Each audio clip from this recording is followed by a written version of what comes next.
చేయడం జరిగింది అధ్యక్ష. దగ్గర దగ్గర 274 ఎకరాల్లో ఫారెస్ట్ భూమిని తీసుకొని ఆ బుద్ధవనాన్ని అభివృద్ధి చేసేందుకు గవర్నమెంట్కి అప్పగివ్వడం జరిగింది.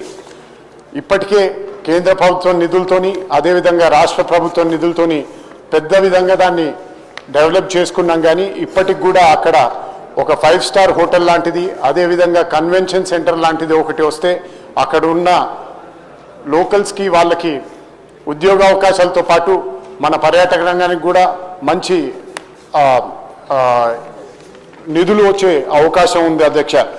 దాని విధంగా కూడా ఇప్పటికే 2 సార్లు మంత్రివర్యులు వచ్చిండ్రు. తప్పకుండా దానికి తగిన చర్యలు తీసుకుంటారన్న నమ్మకం ఉంది. దాని తగ్గట్టు ప్రాతిపదికలు కూడా తయారు చేస్తున్నా అని మంత్రులు చెప్పిండ్రు అధ్యక్ష.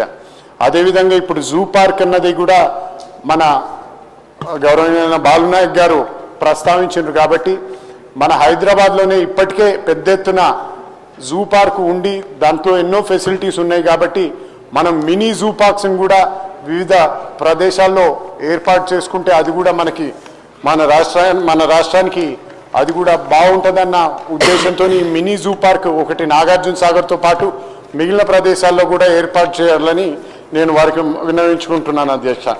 అదేవిధంగా ఇప్పుడు నాగార్జున సాగర్లో ఉన్న హరిత హోటల్ విజయ్ విహార్ ఏదైతే ఉన్నదో ఇప్పటికే చాలా ఏళ్ళ నుంచి ఉన్నది. కేవలం 38 రూమ్లే ఉన్నాయి అధ్యక్ష.